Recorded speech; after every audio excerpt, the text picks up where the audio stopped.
tal? Esto es Ruido Rosa, el podcast donde las mujeres hacemos ruido. Yo soy Maura Sempere y vamos a hablar de un tema muy peliagudo. Vamos a hablar del agua. Dicen que no se valora algo hasta que se pierde y en México tuvimos una crisis horrible hace poquito. Luego llovió y volvimos otra vez a mal usarla. Lo que no sabemos es que no toda el agua sirve para lo mismo. Hay agua que definitivamente no se puede tomar. 2,000 personas a nivel mundial no tienen acceso al agua. 2,000 millones. 2,000 millones. Y el 30% de la población a nivel mundial viven en riesgo por consumir agua contaminada. Así es. Permanente. Hoy estamos con Rosario Sánchez, la mujer del agua. ¿Cómo estás, Rosario? Me gustó eso, la mujer del agua y no la mujer aguada. Ay, Rosario. Bueno, Rosario es científica investigadora de recursos hídricos en Texas. ¿Cómo llegas? Yo supe que llegas hasta aquí porque querías un doctorado. Sí, yo quería un doctorado, pero yo nunca lo busqué en el agua. El agua llegó a mí. Fue una oportunidad y una oportunidad que no tuve un fundamento para decir que no. Y acepté. Dije, ok, ¿qué tan difícil puede ser, no? ¿Y qué tan difícil El fue? agua. No, todavía no lo entiendo. No es para nada sencillo. Uno pareciera siempre creer que porque la naturaleza se nos da, somos parte de la naturaleza y los servicios ambientales están ahí, ¿no? Al alzar nuestra mano, creemos que entendemos, ¿no?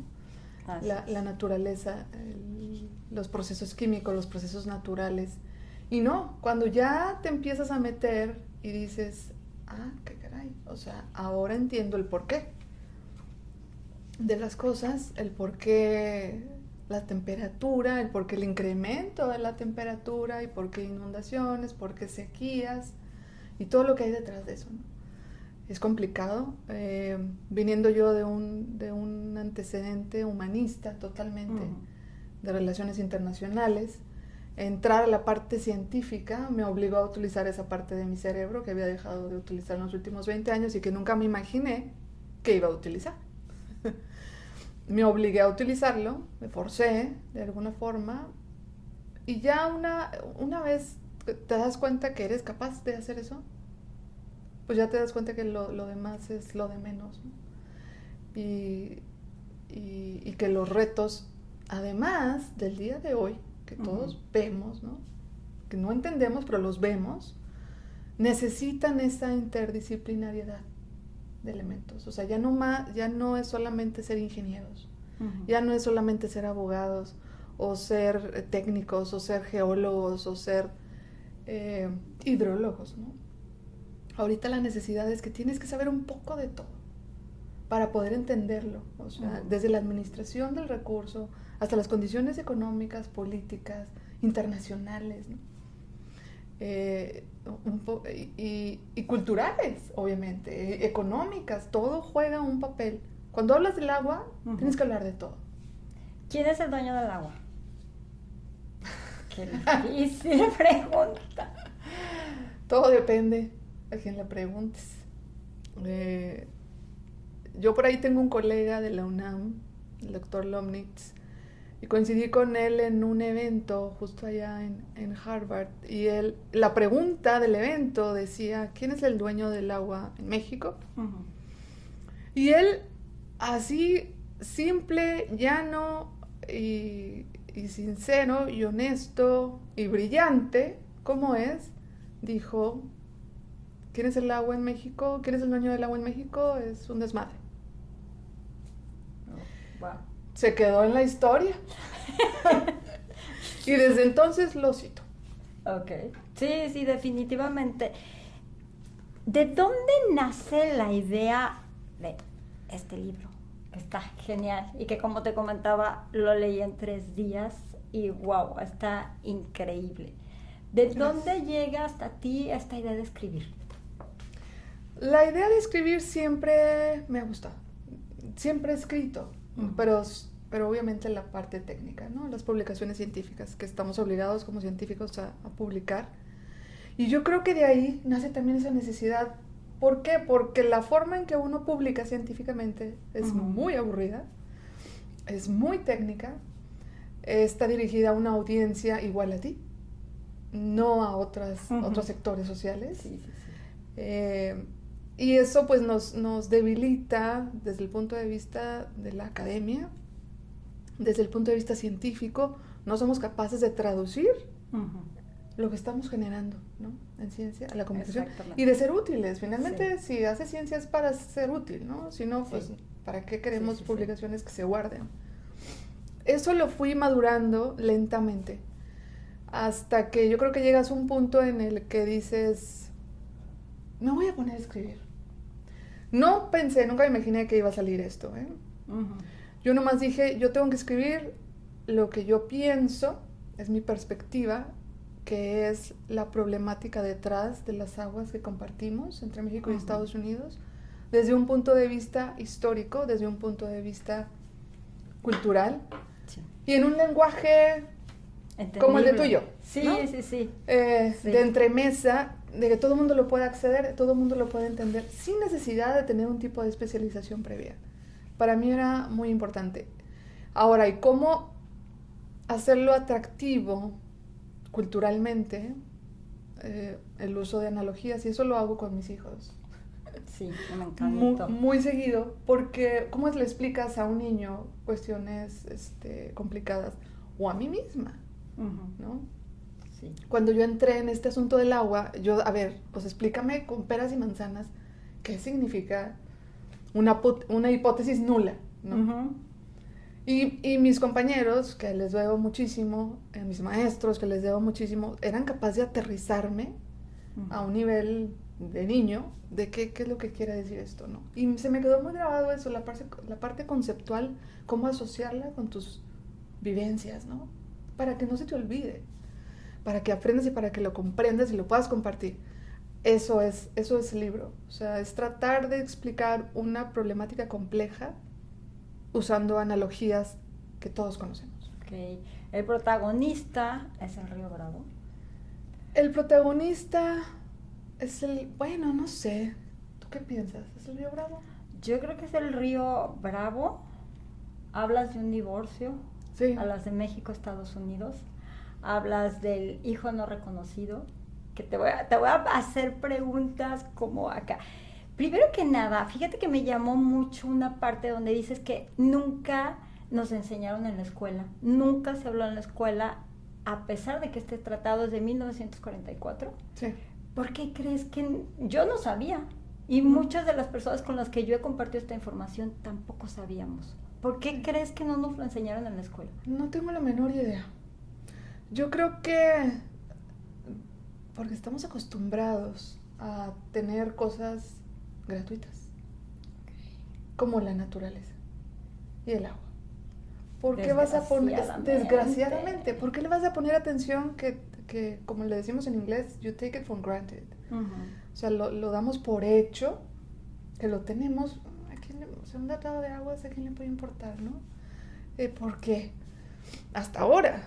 O sea, hasta ya los 80s, 90s, que las cosas empiezan a complicar, entonces empieza la problemática y te empiezas a cuestionar, y de hecho el libro lo cuestiona. Sí. O sea, ¿cómo que voy a compartir mi agua? O sea, ¿cómo que hay un tratado? ¿Cómo que ellos primero y luego yo? O sea, claro, porque ya no hay suficiente para todos. Y es cuando empiezas a hacer esas preguntas. Cuando no sufres la escasez, no te crea la necesidad de conocer. Exactamente. ¿Crees que la desinformación tenga mucho que ver con el desperdicio? Por supuesto, la desinformación y la mala educación, definitivamente. Yo creo que ahorita vivimos una paradoja de que estamos bombardeados por información, por todas partes, ¿no? Y que no sabes qué seleccionar. El 80-90% de esa información no sirve, ¿no? Y agarras pues lo que te es más conveniente, ¿no? El bombardeo de información y la desinformación, y además utilizarla esa para otro tipo de fines, ¿no? En este caso políticos o de desinformación de masas, que finalmente sigue siendo la estrategia de siempre, del control. Eso es lo que nos tiene también en este ciclo hidrológico, ¿no? De que tienes sequía, te preocupas. Llueve y se te olvida. Exactamente. Sequía, te preocupas. Sí. Y lo peor de todo es que nuestros líderes no lo dicen públicamente. Eso es lo más preocupante. Sí, nos lo dicen de que ya superamos la crisis, no se preocupen. No, eso es una, no solo es desinformación, es una negligencia, ¿no? Exactamente. Es atentar incluso ya contra tu propio, no sé, humanidad, ¿no? ¿Cómo puedes decir eso, no? O sea, cuando la ciencia también es pública y está ahí y te está diciendo, esto es lo que está pasando, esto es lo que viene, no te confíes, que llueva ahorita o que veas el agua correr no significa que estemos bien desde un punto de vista sostenible. Pero eso no se dice, eso no vende, eso crea conflicto, eso crea ansiedad, sin darse cuenta que realmente la desinformación es la causante de la ansiedad. Lo vimos en Monterrey, claramente. Exactamente. ¿Cómo estaba la gente haciendo plantones? O sea, ¿tú crees que por hacer plantones vas a tener más agua? No, pero ¿qué hace la gente? Lo único que sabía hacer, no, pues ¿qué hago? Es que no sé ni qué está pasando, no existía ni siquiera un departamento de comunicación, no había información que pudiera confiar la gente de qué está pasando, o sea, ¿por qué no hay agua?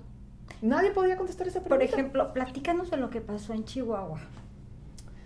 En Chihuahua, es ahí donde la caja de Pandora, ¿no? Cuando te empiezas a preguntar y a cuestionar ¿por qué? Nunca se había cuestionado antes.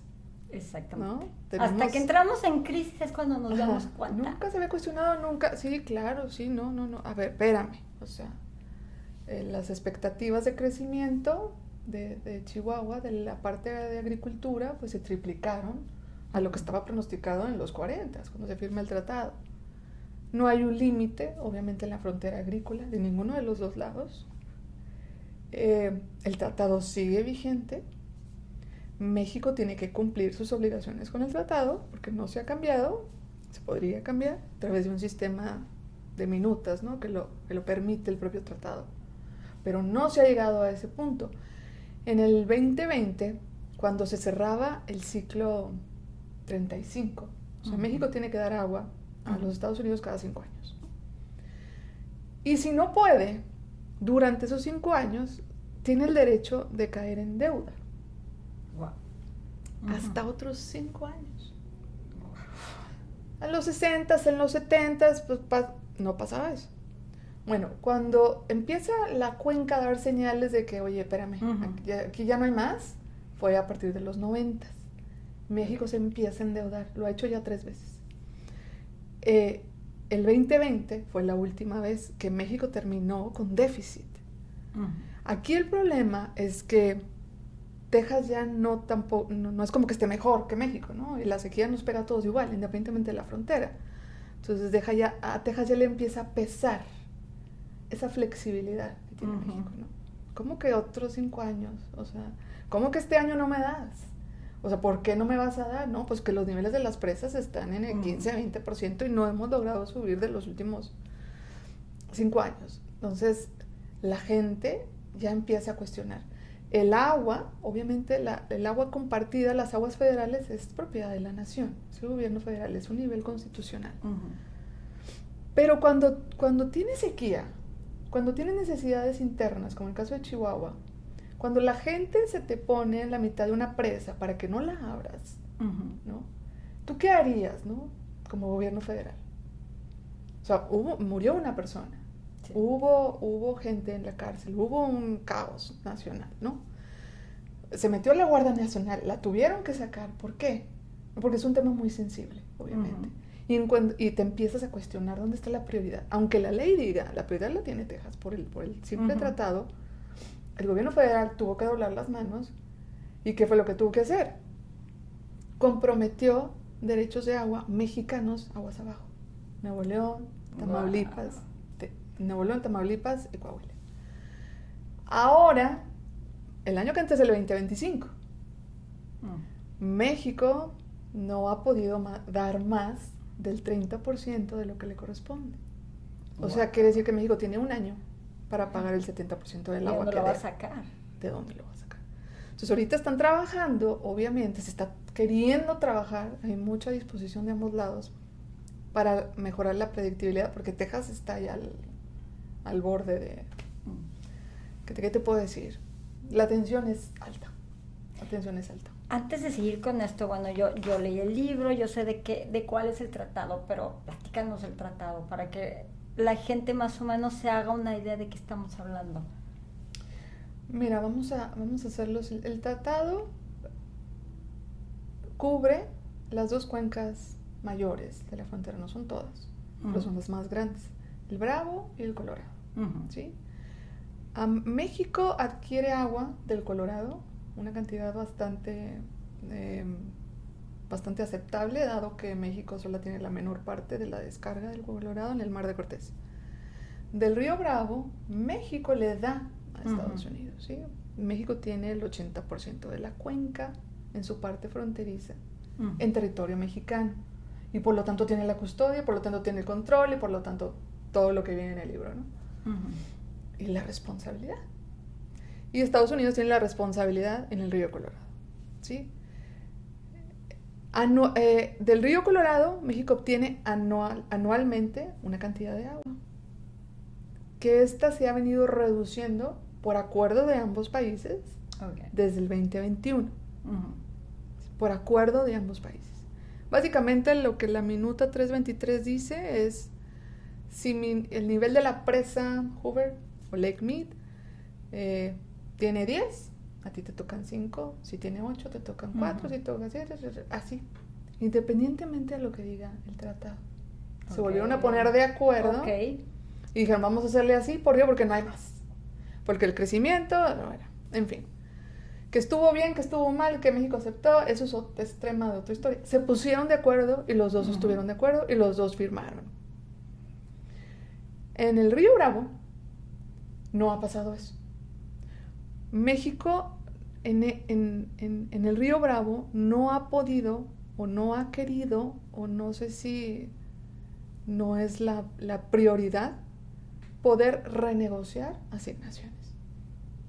¿Por qué? Bueno, el asunto aquí es que Estados Unidos está obligado a dar volúmenes anuales. México está obligado a dar volúmenes quinquenales. Y además tiene derecho a estar en deuda. Estados Unidos no tiene esa prerrogativa, pero sí tiene la prerrogativa de poder reducir asignaciones, cosa que no tiene el Bravo. El Bravo no puede reducir asignaciones, pero sí te dan una flexibilidad de 10 años. Bueno, eso ha trabajado en contra de México. Claro, pareciera que es una garantía, no una garantía. Una ventaja. Parecería que es una ventaja, pero ahorita ya le está jugando en contra. Sí, ¿Por qué? Porque México, pues, ya ha estado pateando el bote porque, pues, va a llegar el huracán. Ay, si no llega. Pues ya no llegó. O sea, ya no llegó en el 2020, ya no llegó ahorita en el 2024. Me da mucha suerte. Pero estarle apostando a un huracán para cumplir con tus obligaciones, pues no nos ha llevado a nada bueno. Y ahorita ese es ahorita un poquito la tensión. ¿Qué es lo que va a hacer México? ¿Qué es lo que va a proponer México para cumplir con el tratado? Si le queda un año en este último ciclo. Las propuestas, pues obviamente es la revisión, trabajar en una nueva minuta que le dé más predictibilidad, a lo mejor asignaciones anuales en vez de quinquenales. Todo eso se puede hacer. El tratado te da la flexibilidad. Es increíble, es un instrumento increíble a nivel mundial. Es el único en su tipo, que le permite esa adaptación.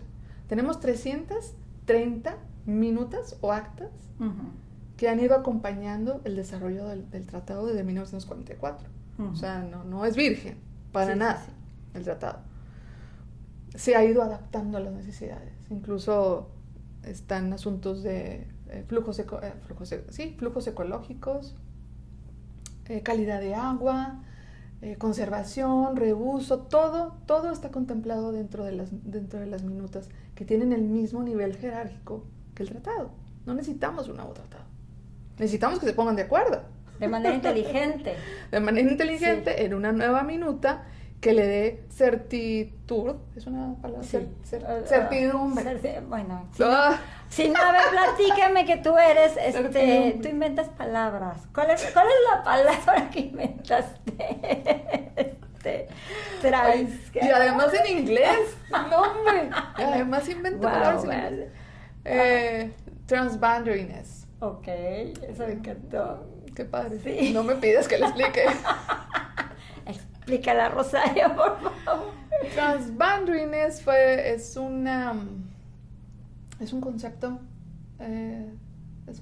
es una forma de, ¿cómo te lo explico sin que suene técnico? Porque esto fue publicado científicamente. Sí. Es tratar de darle un valor estratégico a un acuífero que está ubicado en la frontera, más allá de los límites físicos. Ok. O sea, el transboundariness es una medida estratégica que le da a un acuífero que dices, bueno, que vamos a traducirlo al español, sería transfronterización, ¿no? ¿Qué transfronterizo es este acuífero que está en la frontera? ¿Sí? ¿O está en la frontera? Sí, ok. Está en la frontera, sí. lo marca la frontera, ok. Por geografía, por ubicación, es transfronterizo. ¿Qué tanto? Ok. ¿Qué tanto el papel estratégico de ese acuífero lo convierte en algo más? ¿Sí? Okay. Por ejemplo, y eso nació a raíz de México-Estados Unidos. Yo me especializo en los acuíferos México-Estados Unidos.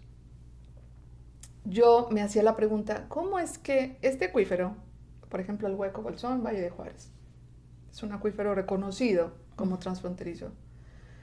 Hay tanto estudio, tanta atención en este acuífero, y este otro que yo encuentro acá, ¿no? En Nuevo México, o en Arizona, o en alguna parte de California, ¿cómo es que no está reconocido? O sea, ¿qué es lo que está jugando ahí? ¿No? ¿Cuáles son las variables que están jugando? Ahí viene el desarrollo de esta palabra, ¿no? De este concepto, de esta metodología, de este valor. Digo, bueno, es que no solamente va a ser transfronterizo por el simple hecho de estar en la frontera. O sea, transboundariness te mide el valor estratégico de ese acuífero más allá de sus límites físicos. Ya, lo que yo te preguntaba la vez pasada que platicamos, que yo te decía, si México y Estados Unidos se llegan a pelear, tú me dijiste, no se puede. O sea, no hay manera de que corten ya tu agua y mi agua, no. Porque ese valor es beneficiosa para ambos lados, exacto, ¿no? Entonces, digamos que aquí viene a encajar tu palabra. El valor que tiene para ambos lados es más que simplemente un río que cruza la frontera, ¿no? Exacto, es el valor estratégico, ¿no? Que tiene para ambos lados. Ahora, con los acuíferos es un poquito más complicado que con ríos, ¿no? Pues el río lo ves. Sí. El acuífero no lo ves. Ok. Entonces estás siempre a merced de lo que te pueda decir un modelo, de lo que puedas invertir en información, en generación de información para ese acuífero, en confianza de que hay tu modelo, pues lo hiciste tú, pues quién sabe qué está pasando de tu lado. Yo tengo el mío de mi lado y a lo mejor dice otra cosa que el tuyo de tu lado. Entonces ahí se juegan muchísimo más variables, ¿no? Que tienen que ver con confianza, con cultura, con instituciones, con educación, con ciencia, con información, con transparencia. Con transparencia. ¿No? Sobre todo con transparencia, creo yo. Se vuelve un tema muy político el agua. Es un tema muy político. Totalmente. Totalmente se usa a diestra y siniestra en todas partes. Sí. Y para todo. Sí, pues es que el agua es relativamente, o sea, no podemos vivir sin agua. No podemos vivir sin agua, pero no porque no es porque no pueda tomar agua, que le abra y no pueda tomar agua. Claro, eso también.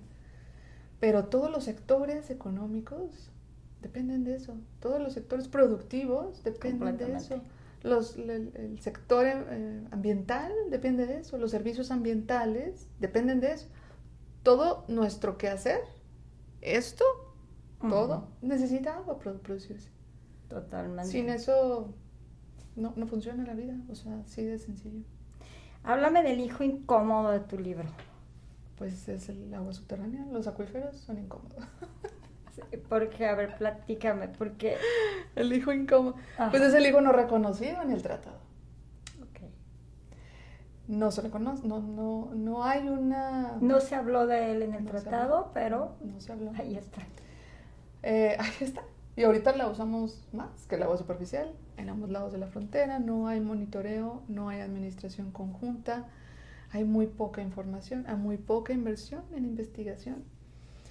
Lo que se reporta en México se reporta para el lado mexicano, lo que se reporta para el lado de Estados Unidos se reporta en el lado de Estados Unidos. No sabemos si el pastel de fresa de este lado también es el pastel de fresa del otro lado, o puede ser otro pastel, o a lo mejor ya está contaminado al otro lado. No sabemos la potencial vulnerabilidad a la contaminación, a la sobreexplotación. Todos son suposiciones, todos son estimaciones y no hay un monitoreo de extracción real. Híjole, Pero está súper grave. está muy grave. Pero bueno, la verdad es que esa historia no es exclusiva de la frontera. Okay. Uh-huh. Eso también es el resto del país. En el estado de Texas, por ejemplo. Bueno, de hecho, a nivel nacional, los Estados Unidos, el 30% de los hogares dependen de un pozo que no está monitoreado. Wow. Ni en cantidad, ni en calidad. Wow. Ni en calidad de agua. En la frontera todo eso se multiplica, Uh-huh. ¿no? Todo es exponencial en la frontera. Todos nuestros problemas se vuelven peores en la frontera. Sí. Lo mismo, o sea, las colonias, ¿no? Estas comunidades no incorporadas, las Uh-huh. comunidades vulnerables, que agarran el agua de donde Dios les dé a Donde entender, puedan, sí. que sacan su pocito, no registrado, no regulado. Además, el gobierno federal tampoco está obligado, porque si no estás conectado a un sistema municipal, Wow. no aplica ningún tipo de regulación.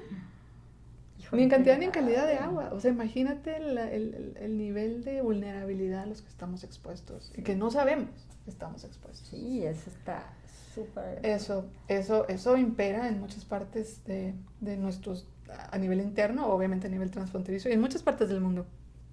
Es así. Porque el agua subterránea es muy local, ¿no? Es muy en tu casa, es casi Uh-huh. propio. Bueno, en Texas es propiedad privada y nadie te puede tocar y puedes sacar lo que tú quieras, hacer lo que tú quieras. En México se supone que son concesiones, se supone, pero realmente no te puedes meter nomás así a monitorear, o sea, es más por que la ley te pide que por favor registres, pero hay N cantidad, miles de pozos no registrados, no monitoreados, y no hay un control sobre eso. Háblame del capítulo del chanclazo. Me dijiste que fue de tus favoritos y lo leí especialmente, sí, porque sí está lleno de muchas analogías y aparte con muchas analogías que entendemos los mexicanos. Uh-huh. Entonces está súper fácil, está chistoso, está, como yo te dije, sí me enojé en ciertas partes del tratado, dije, ¡ay! Pero, a ver, háblame de ese capítulo, el chanclazo. Pues nació como un enojo realmente, y me acordé de mi madre. Todos nos acordamos de la chancla voladora de la mamá, ¿verdad? ¡Bum! ¡Oh, rapidísimo! Sí. Sí, no. Sí. Se acabó. Sí. Y para mí eso es... estamos llenos de derechos, Uh-huh. ¿no? En la Constitución mexicana está llena de derechos por todas partes. Perfectos, perfectamente escritos. Es más, creemos que porque están ahí, ya, la hicimos. Totalmente. Ya estamos protegidos, tenemos Ya derecho estamos a protegidos, todo. ya somos operables, ya. Sí. Somos avanzados, ¿no? Para mí son derechos aspiracionales, ¿no? Eso es lo que tú quieres aspirar, ¿no? Pero para llegar a esa aspiración, tiene que haber una corresponsabilidad. Completamente. Tiene que haber una operatividad. Mira, los Estados Unidos no reconocen el derecho humano al agua. Sí, eso también me dejó así de, wow. Es más, ni siquiera reconocen los derechos humanos. Para acabar el cuento rápido.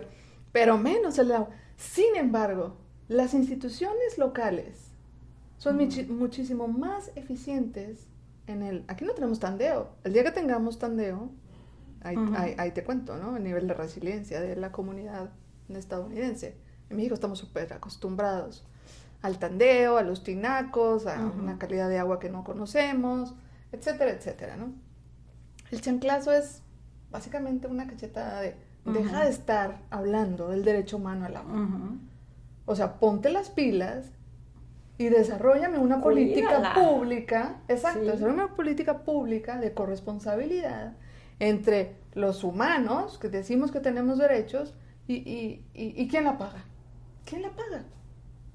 O sea, la reinversión es limitada al 10%, o sea, se factura ni siquiera más del 40%, pero lo reclamamos, pero no nos hacemos responsables. Completamente. Entonces es así como que tenemos un chorro de derechos, pero ¿y dónde está la responsabilidad? ¿Y dónde está para qué la quieres? ¿Y dónde está en qué la vas a usar? ¿Y dónde está tu contribución al medio ambiente? ¿Y dónde está toda esa parte? Porque somos parte del problema.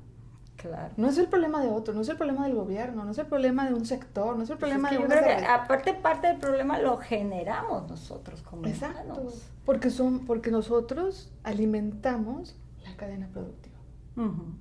No es solamente tomar agua y bañarte en 3 minutos. Es cada cuando compras. ¿Qué comes hoy? Cada cuando comes hoy. Cada cuando comes carne, ¿no? Todas esas cosas que espérame, o sea, esa es realmente la huella hídrica, ¿no? Eso es lo que necesitamos empezarnos a concientizar, ¿no? No es solamente de que yo tengo derecho al agua y voy a hacer un plantón. ¿Dónde está la corresponsabilidad, ¿no? Eso para mí es muy dañino incluso para la misma agua, ¿no? Porque te pones objetivos a nivel internacional, porque esto es en Naciones Unidas. Te pones objetivos, sí, a eso debemos llegar, pero tienes que ponerlas el camino para llegar a eso. No se da por sí solo, ¿no? Sí, claro. Y no es algo que te pueda garantizar un gobierno en turno. Tampoco es así. O sea, somos corresponsables. Esa parte la tenemos en cero. Es que se nos escapa de la mano, como tú dices, en determinado momento, aunque hagamos plantones, aunque exijamos al gobierno, el gobierno no tiene injerencia en esto, ¿no? Pero nosotros de alguna manera sí. ¿Por qué? Porque nos hablas del monstruo de las 7 cabezas. Pero el monstruo de las 7 cabezas... No, sí, es que nos encanta echarle la culpa a los demás, ¿no? O el clima, en el último caso. Sí. Que claro, no ayuda, ¿no? O sea, el clima ya nos dijo, ya conmigo no cuentes. Sí. Hazle como quieras. Sí, sí. ¿No? Y de aquí para adelante, tú solito. A ver cómo lees. Ese es básicamente el mensaje. Y nosotros, en nuestra actitud del cambio climático. O sea, bueno, hay estudios científicos, técnicos, que han demostrado, no solo lo relacionado con emisiones, ¿no? de carbono ni todo eso, pero, por ejemplo, el caso del río Bravo, el flujo natural del río Bravo se ha perdido en los últimos en el último siglo, el 80% del flujo se ha perdido.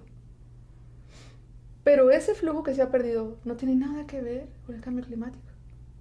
Es un problema de administración del recurso. Wow. Eso es lo que dicen los modelos. O sea, es una sequía prolongada inducida por nuestros patrones de uso, de explotación sin límites de la cuenca. Claro, le sumas el incremento de la temperatura, le sumas que la precipitación ya no es tan constante, que a lo mejor es variable, pues entonces ya todo se pinta color de hormiga, ¿no? Wow. Y tú crees que es el color de hormiga lo que te llevó así, en realidad no. O sea, la cuenca tiene 100 años en sequía inducida. Wow. Y sabes que es la primera vez que alguien me impacta de esta manera, porque yo no tenía este conocimiento hasta que leí este libro. Yo realmente no era consciente de lo que estaba pasando y te lo juro, desde que empecé a leer el libro es como, wow, ¿qué está pasando? Y nadie, ahora sí como dice, y nadie hace nada. O sea, sí es, wow, ¿qué tiene que pasar para hacernos conscientes de esto? Porque luego, como tú dices, nos preocupamos, luego vuelve a llover y no pasó nada. Sí. ¿Qué tendría que pasar? Ruido rosa. Bien. Sí, creo que sí. Una combinación de muchas cosas. Mucho ruido, definitivamente. Sí.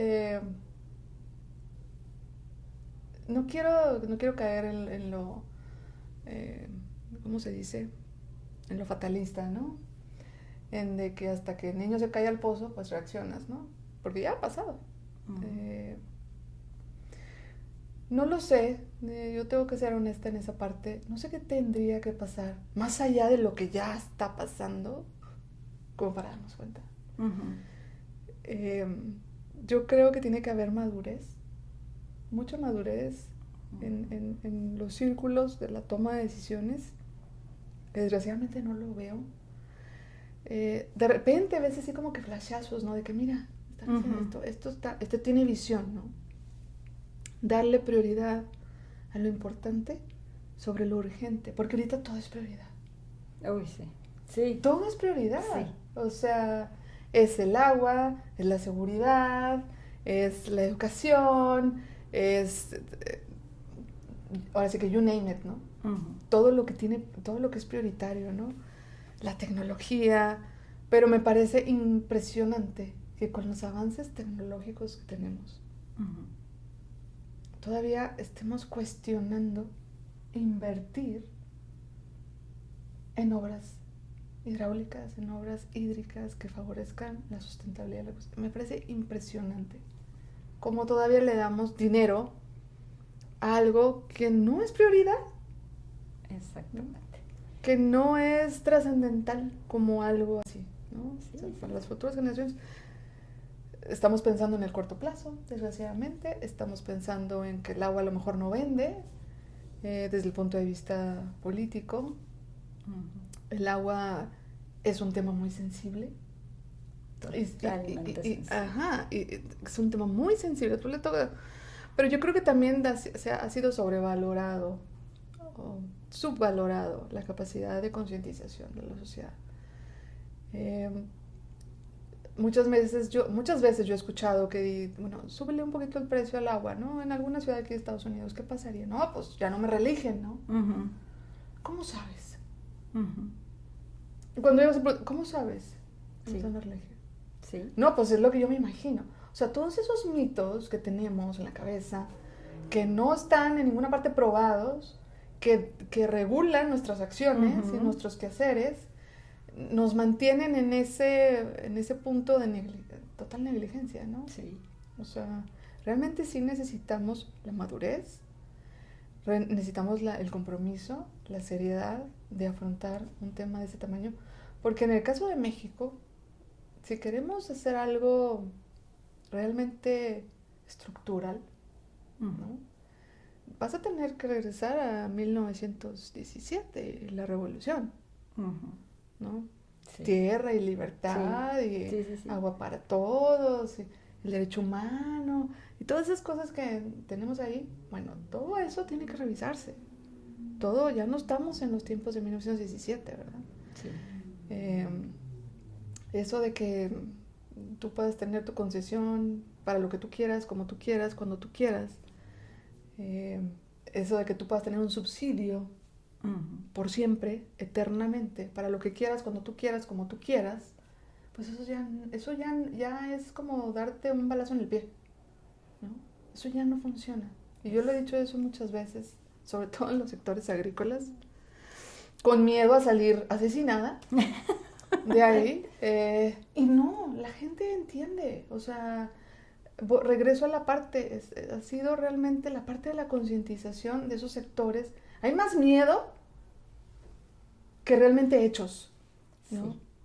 Que te justifiquen esos miedos. Nos da miedo la verdad. Ay, no, exacto. No vaya a ser. Ay, es que quién sabe qué. No, es que el agua no le toques. No, es que se van a... Y así estamos, ¿no? Y así estamos. Sin realmente abordar el problema como es. Con valor. Con decirle valor. Las cosas como son, ¿no? Esto es lo que hay. No puede haber más que esto. Y se acabó. O sea, no podemos estarme trayendo agua de 800 kilómetros de aquí nomás para que tú estés contento, porque ¿cuánto tiempo te va a durar? O sea, siempre pensamos en un numerito, ¿no? ahora me faltan 16 millones de metros cúbicos. 16 litros cúbicos por segundo, que 20 cúbicos, así está. La Ciudad de México está igual. Pero realmente vivimos en el paradigma de que siempre va a haber suficiente. Es que estamos viviendo en el corto plazo constantemente, ¿no? Como que si ahorita tengo ya, ¿qué tiene si tengo o no en 3 años? ¿Quién sabe lo que va a pasar en 10? Pero yo con que ahorita tenga, no me preocupo. Y la verdad es que suficiente nunca va a ser suficiente. Cierto. Nunca. Porque no vamos a dejar de crecer, ¿o sí? No. No vamos a dejar de peor, crecer. ajá. O sea, el crecimiento va a continuar. Nunca va a ser suficiente. O sea, no debemos de empezar a pensar en un cambio de cómo adaptarnos a las nuevas necesidades con lo que tenemos. No estamos acostumbrados porque eso implicaría límites. Y no nos gustan los límites. Te veo como una mujer aguerrida, valiente, que le gusta así como... Voy a decir lo que nadie se atreve. ¿Cómo fue para ti ser líder, mujer mexicana en Estados Unidos? Horrible. Sí. Sí. Mira, yo no sé si sea líder, ¿verdad? Yo trato de ser yo, por lo menos. Y si eso llega a alguien y convence de alguna forma y puedo poner yo el ejemplo, con eso estoy bien. Ha sido complicado, no complicado, sí ha sido horrible, realmente. No es fácil, no es fácil ser mujer, tú y yo lo sabemos. No es fácil ser mujer educada en estos niveles. No es fácil ser una mujer con un doctorado en el extranjero. No es fácil ser una mujer con un doctorado en el extranjero, en el estado de Texas. Aparte, no es fácil ser una mujer con un doctorado en el estado de Texas, en la Universidad de Texas A&M. Bueno, sí. No es fácil tener un doctorado. Sí, es que yo decía, voy a leer. No, aparte. Y luego se te ocurre embarazar. ¡Wow! Sí. No, hombre, ni te atrevas. Sí, está fuerte para ti. Y luego latina. ¿No? Latina, ¿de dónde sacas la fuerza? O sea, no es fácil, pero voy a seguirle. ¿Por qué? Porque eres aguerrida, porque eres mexicana, porque quieres demostrar que las mujeres sí tenemos voz y voto. ¿De dónde sacas esa fuerza? ¿De dónde será? Mira, de tus papás. Obviamente, claro, de mis padres, de mi madre. No estoy acostumbrada a darme por vencida, no, ese sentimiento me han dado muchas ganas de darme por vencida, de aventar la toalla, sí,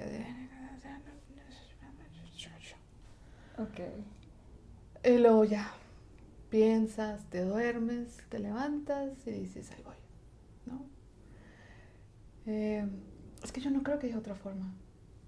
Wow. Realmente no creo que haya otra forma. Es la única, al menos la única que yo conozco. Y ya cuando tenemos hijos, pues todavía peor, ¿no? Ya te conviertes en un monstruo. O sea, ya es de que ya no nomás me levanto y voy a intentar otra vez. No, ahora me tengo que levantar. Por tus hijos. Y tengo me que ser voy un a... ejemplo. Sí, y ahora voy a contestar. Y ahora voy a decir esto.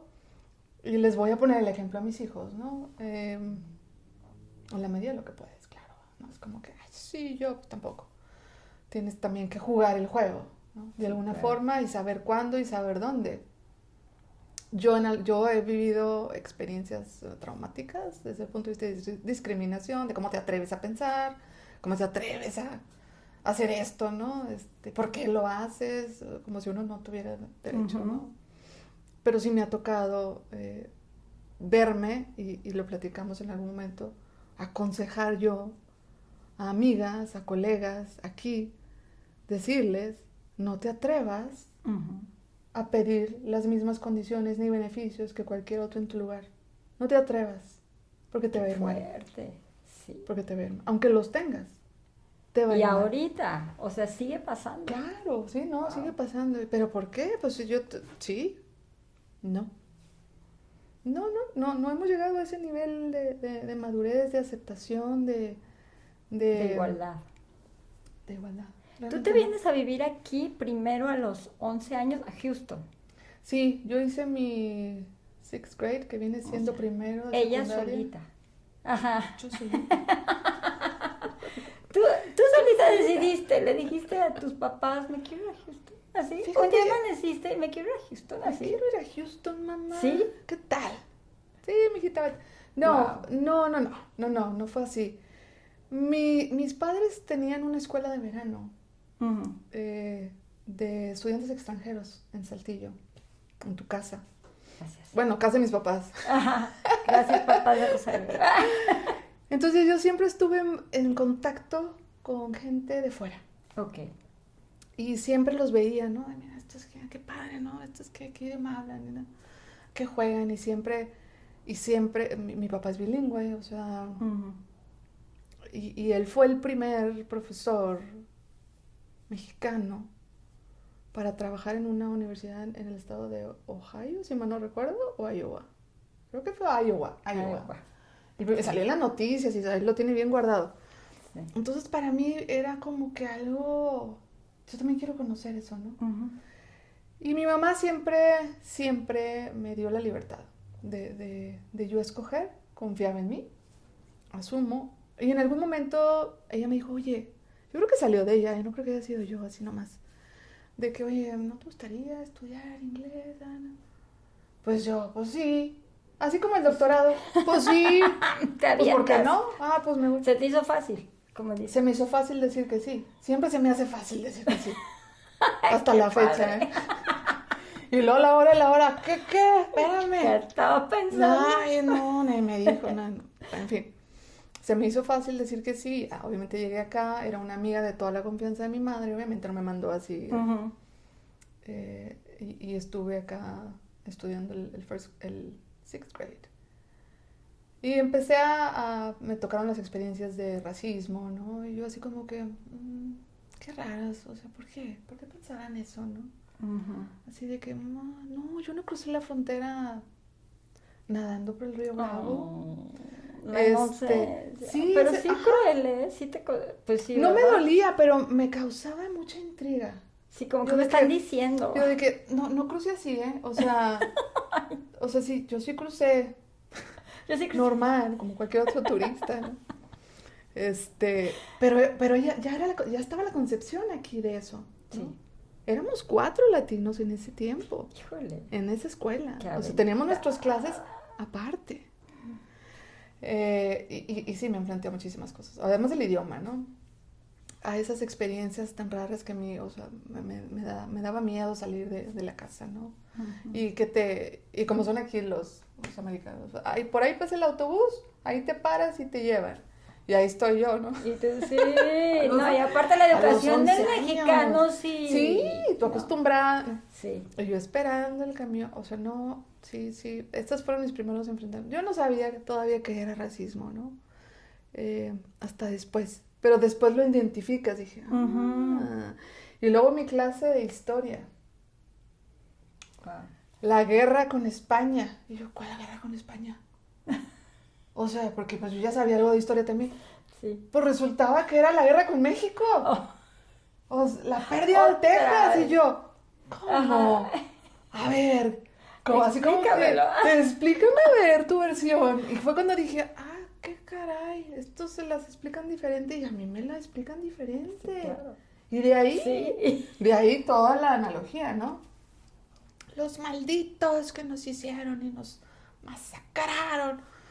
Y tú, bueno, o sea, según yo, después de ahí te llevaste la mitad del pastel del país. O sea, a ver, pero esa parte no te la cuenta, ¿no? Claro. Entonces te empiezas a enfrentar a esas diferencias de percepciones históricas, ¿no? Y culturales y dices, ay Dios, o sea, yo soy mala. ¿Soy española o soy mexicana? Ujú. O sea, desde ahí dices, bueno, ¿para ti qué soy? O Sí, sea, sí, ¿qué vengo sí. siendo yo? Qué Que te empiezas a fuerte. cuestionar. Entonces, de ahí mi vida. Y de ahí me interesó muchísimo, por eso me metí después a relaciones internacionales, a la diplomacia, a los consulados, y después di el brinco enorme a Claro. la ciencia, ¿no? Y me llevó a esto. ¿Dónde vas a presentar el libro? Lo vamos a presentar en el Instituto Cultural Mexicano del Consulado de México en San Antonio. el próximo octubre 17. ¿Próximo jueves? Sí, próximo jueves a las 5:30. Va a estar bien padre. Perfecto. Ahí vamos a estar apoyándote y siguiendo. Vamos a seguir riéndonos. Pues muchísimas gracias, Rosario. Es que ustedes no saben, pero nos dio un ataque de risa que no va a salir. O tal vez sí. Ya le va a dar otro ataque de risa. Ahí viene, mira, ahí viene.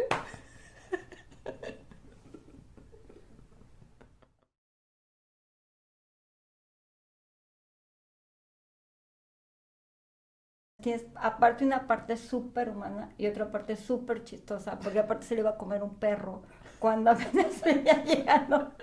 Entonces, así es la vida de caprichosa. En el centro. Pasamos, a ver, pero déjeme. En el centro. En el centro. Qué caray. Ay, mira, ahorita le cortamos, déjame lo leo y volvemos a empezar. Oye, es que yo estoy como Mr. Magoo y lentes no ven. A ver, espérame, déjame hago el conteo para volver a empezar. ¿Pero cómo se llama el instituto? 5, 4, 3, 2, 1. ¿Dónde te vas a presentar, Rosario? Vamos a...